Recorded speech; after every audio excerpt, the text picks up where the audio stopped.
Bine v-am găsit, dragii mei din Zodia Balanță, oriunde v-ați afla.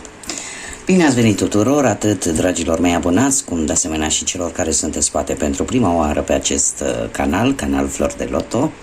Eu sunt Nina și ca de fiecare dată mă bucur tare mult să vă am alături la fiecare lectură. Pe această cale trebuie să mulțumesc tare mult tuturor celor care au dat like, care au lăsat mesaje și care doar prin simpla lor prezență la fiecare lectură pe care eu o public, trebuie să vă mulțumesc din suflet. Azi voi face lectura pentru luna lui septembrie, prima lună de toamnă. Așa că dacă aveți Soare, Lună, Venus sau ascendentul în Zodia Balanță, atunci această lectură este de asemenea și pentru voi. Și desigur, așa cum v-am obișnuit, vom începe cu extragerea unei cărți pentru fiecare săptămână a lunii. Asta înseamnă că vom extrage 4 cărți pentru fiecare săptămână câte una. Și avem prima săptămână,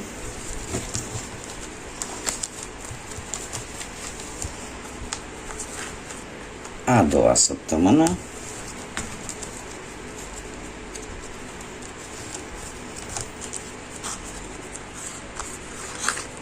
a treia săptămână,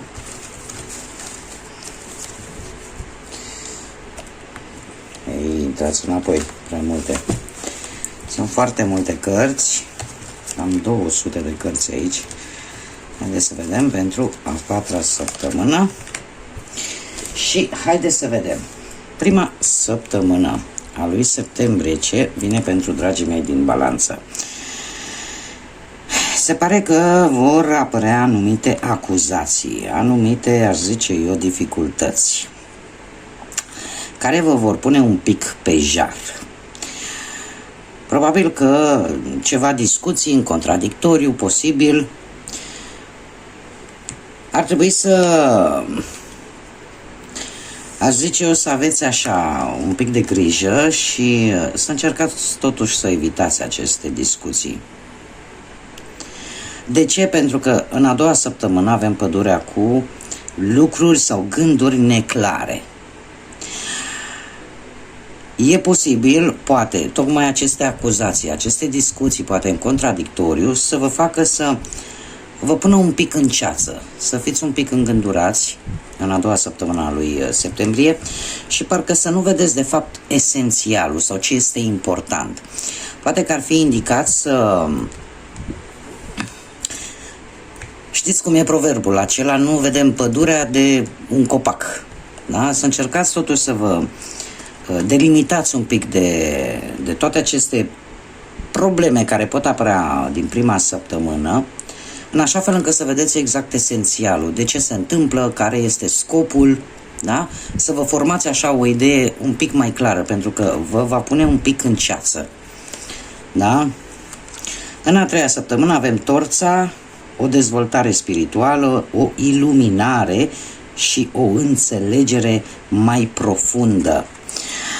Asta îmi spune că dacă reușiți, poate, să vedeți un pic mai clar, să vă delimitați un pic de subiect și să-l vedeți dintr-o altă perspectivă, se pare că veți avea așa ca o iluminare, vă veți clarifica lucrurile. Nu știu de ce, o să o spun, mi-a venit acum în cap, probabil intuiția îmi spune, unii dintre voi e posibil să aibă în plan ca în această lună septembrie poate să meargă să facă o călătorie undeva la o instituție de cult. Asta ce înseamnă? Poate pentru unii să fie o mănăstire, da? Un loc în general care să aibă ceva de văzut cu partea asta spirituală. Sau pur și simplu, nu știu, să mergeți într-un loc în natură, iar în acel loc cumva parcă să vi se deschidă ochii, metaforic vorbind, da? În așa fel încât să vă dați seama de fapt de ce au apărut toate aceste acuzații sau de ce au apărut toate aceste discuții. În a patra săptămână avem Cangurul, care ne vorbește despre necesitatea de a avea un plan bine gândit, o perioadă destul de, aș zice, un pic neașezată, un pic o perioadă în care aș zice eu că apare un pic de nehotărâre vis-a-vis de o anumită situație. Tocmai de aceea este nevoie de un plan, să-ți faci un plan bine pus la punct, da? Să nu mergi haotic. Aș zice așa per total din ce văd aici, aș spune că este o lună în care, chiar dacă luna va începe cu un pic tumultos așa, totuși vei reuși să-ți dai seama de multe lucruri. Dar la momentul în care vrei să iei acțiune, nu o fă haotic. Fă-ți un plan înainte, pentru că îți vei da seama de fapt ce se întâmplă, dar va trebui să-ți păstrezi răbdarea și să nu pleci la luptă fără un plan. Da? Un plan de bătaie bine pus la punct. Care este energia ta? Energia generală pentru tine, dragă Balanță, în luna lui septembrie avem demnitate. Se pare că ar trebui să fii mândru de tine și să înfrunți cu demnitate tot ceea ce va veni către tine. Simte-te onorat, onorată de alegerile pe care tu le vei face și nu numai alegerile, cât și descoperirile și acțiunile pe care tu le vei lua. Este un îndemn, tocmai de aceea apare și cartea aceasta în a patra săptămână. Probabil că toate aceste discuții în contradictoriu, cumva, chiar dacă tu îți vei da seama de fapt care este scopul lor, să nu te lași îndemnat, cumva să te regăsești pe tine din punct de vedere spiritual, emoțional, să te iluminezi și în felul ăsta să înțelegi de fapt despre ce este vorba. Nu-ți pierde demnitatea, ai încredere în tine, fii mândru de tine și de ceea ce poți face într-un viitor, iar în momentul în care iei anumite decizii, anumite alegeri sau anumite acțiuni, fă-le calculat, dar nu le fă haotic. Fă-le în așa fel încât să fie cât mai organizație, se cere de fapt organizare, dar în același timp se cere să fii demn, da? Să ai demnitate. Haideți să vedem ce ne spune și tarotul. Să vedem ce mesaje, energii, sfaturi vin pentru dragii mei din Balanță de-a lungul lunii lui septembrie. Și avem aici un frumos tarot pastoral, foarte interesant și o să vedeți de ce este atât de interesant. Încă o dată să le mai amestecăm. Haideți să vedem.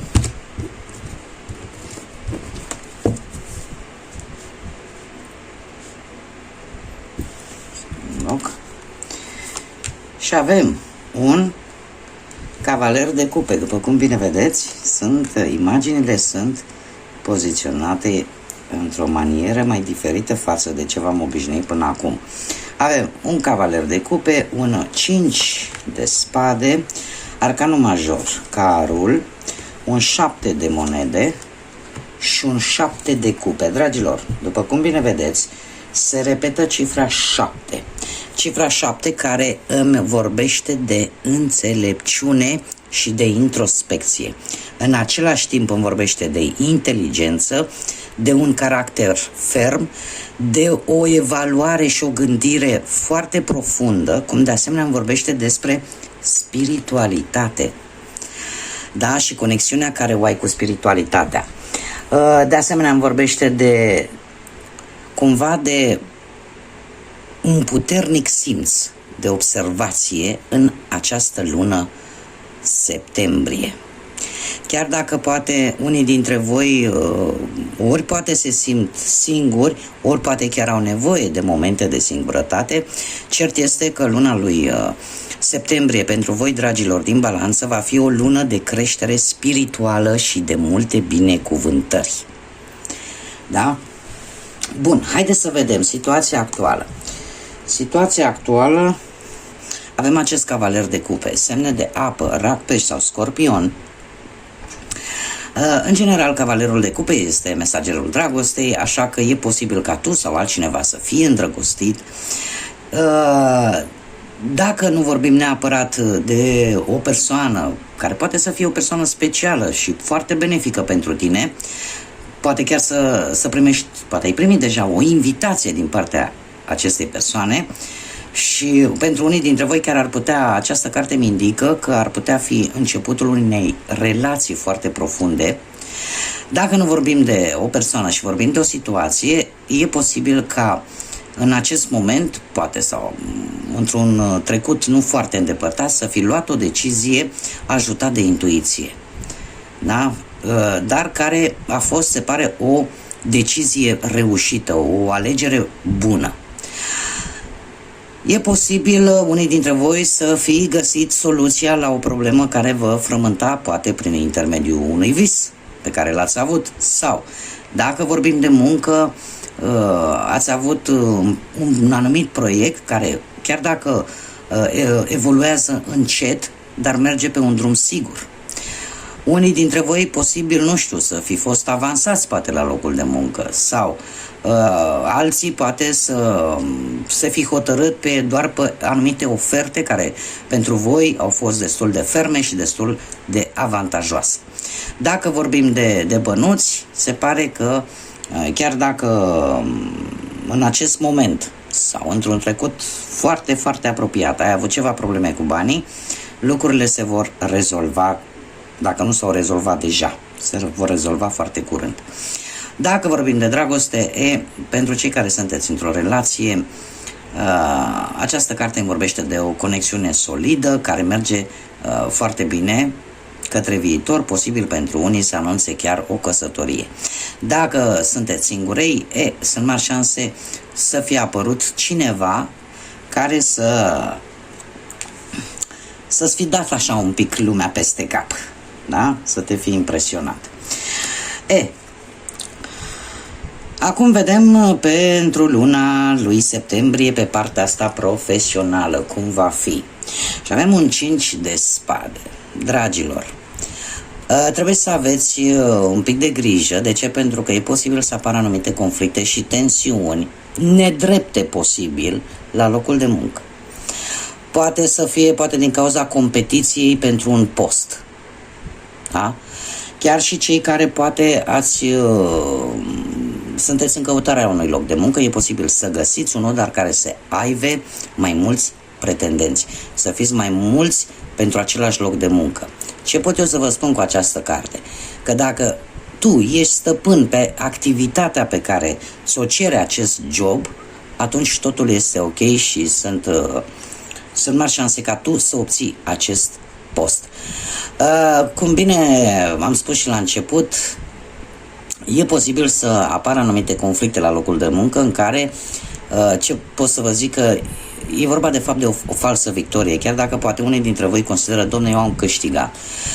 E o falsă victorie, de ce? Pentru că pe termen lung nimeni nu va câștiga.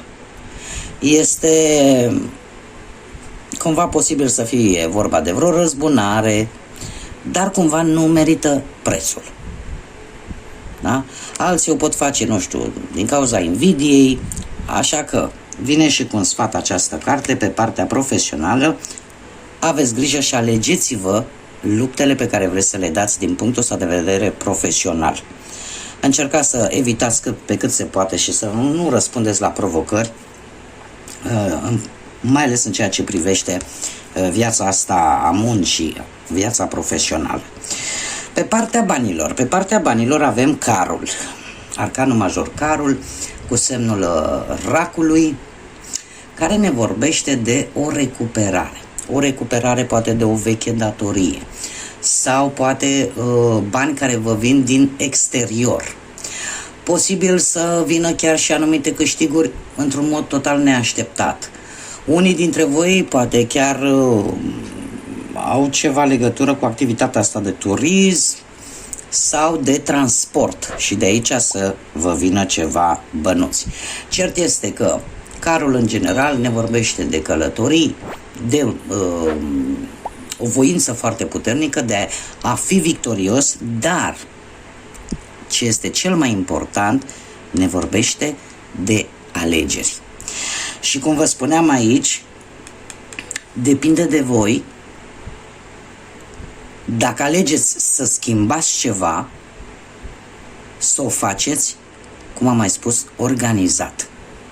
Nu vă grăbiți, gândiți temeinic și se pare că ceva ce are legătură cu bănuții va fi o...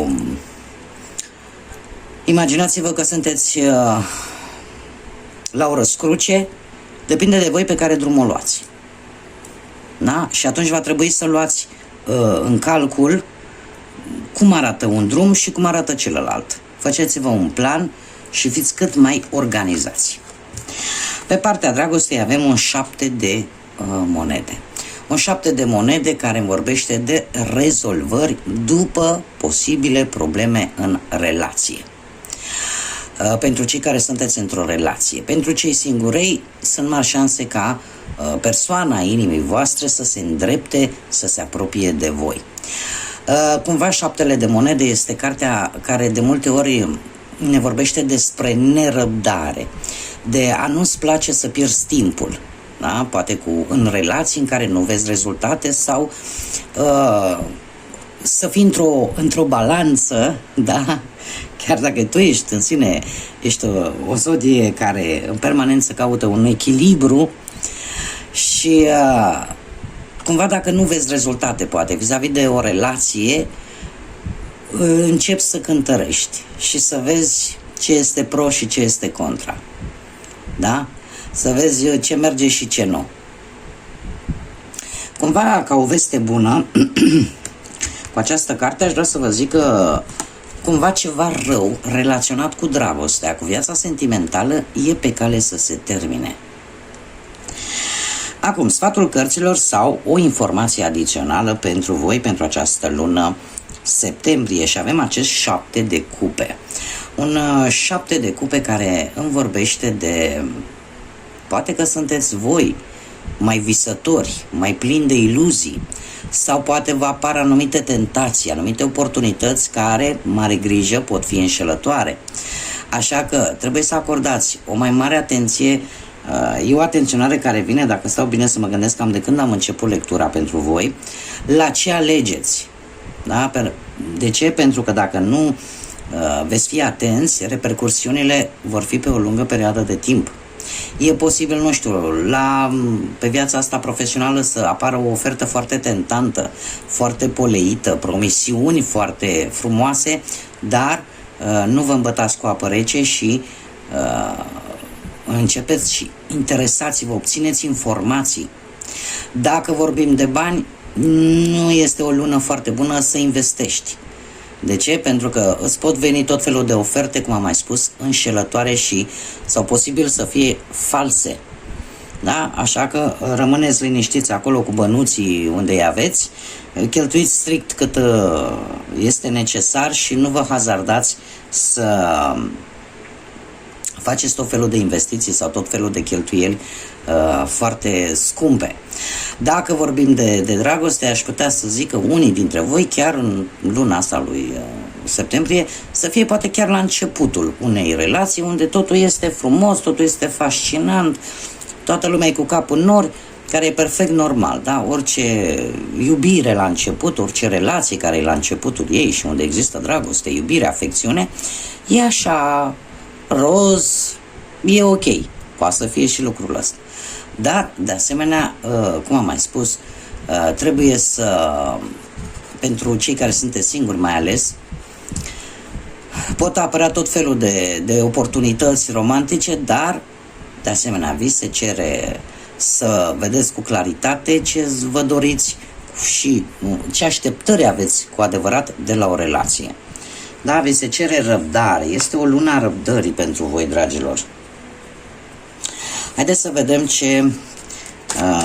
ce numere angelice am pentru voi, dragilor, din balanță, pentru această lună septembrie. Și avem numărul 0. Sunt foarte multe, dar hai să le lăsăm așa, o să iasă un pic mai lungă lectura. Avem numărul 0, care ne vorbește de că nu ai început fără un sfârșit. De ce? Pentru că totul este infinit, este timpul să te dezvolți și să-ți dezvolți, fiți atenți, să-ți dezvolți acea latură spirituală. Se tot face referire la partea asta, cum am mai spus, spirituală. Se pare că încet, încet vei dobândi o nouă viziune și o nouă înțelegere a lucrurilor, atât cele spirituale cât și cele terenale. Avem numărul 66, care poate fi ori data de 6, ori data de 12, sau poate fi un mesaj strict pentru persoane născute într-o zi de 6 sau într-o zi de 12. Și ce ne spune? Îngerul tău păzitor te îndrumă și îți arată esența dragostei necondiționate. Te animează să ai credință în ceea ce Universul îți va da. Pentru că lucrul ăsta se întâmplă în timp ce tu ceri, în timp ce tu manifesti Universului sau divinității dorințele tale cele mai profunde. Și avem numărul 88, poate să fie data de 8 septembrie sau data de 16 septembrie, cum de asemenea poate să fie pentru cei născuți într-o zi de 8 sau într-o zi de 16. Se pare că ești la răscrucea între o viață spirituală prosperă și abundentă. Vei găsi numeroase oportunități de reușită și de lucruri pozitive care îți vor aduce atât abundență financiară și materială în viața ta. Acum ce să vă spun, că suntem, cum bine știți, cei care mă urmăriți, am tot făcut lecturi vis-a-vis de acest lucru și când apare trebuie să fac această specificație.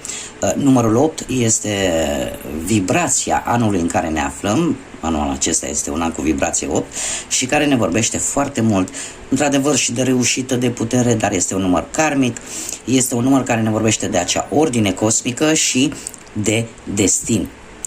O schimbare foarte importantă care vine în viața voastră, posibil ori într-o zi de 8, ori de 16. Avem de 3 ori cifra 5, ori data de 5, sau 10 septembrie sau 15 septembrie, când ne vorbește de o schimbare importantă care e pe punctul de a veni în viața ta actuală și care îți va schimba direcția. Așa că fii optimist, optimistă și rămâi pozitiv. Bun, haideți să vedem ce animal spiritual sau ce spirit animal, mai bine spus, vă va însoți de-a lungul lunii lui septembrie. Și cum sunt foarte mari, haideți să vedem, încerc să le pun așa și voi extrage o carte, pentru că sunt imense aceste cărți. Și avem pisica, avem pisicuța, spiritul pisicuței, care ne vorbește de independență. Se pare că ești, prin natura ta, ești un vindecător, intuiția ta este foarte puternică, nu trebuie să mergi cu cârdul, cu grupul și se pare că viața îți oferă suport prin orice mijloace. Da? Eu aș zice că pisicuțele, în general, sunt niște animale care își cunosc foarte bine interesul și care, într-adevăr, dau dovadă de multă independență. Și probabil că în această lună a lui septembrie, cumva, veți avea această latură mai specială a acestui animăluț de companie, care este pisica. Bun, dragilor, aceasta a fost lectura pentru voi. Eu vă mulțumesc pentru prezență. Sper că am reușit așa un pic să vă aduc un pic de lumină în suflete, în gânduri și dorindu-vă toate cele bune. Un septembrie cât mai liniștit, cât mai plin de energie pozitivă și de multe vești bune. Până data viitoare, când ne vom revedea, să fiți iubiți, dragilor!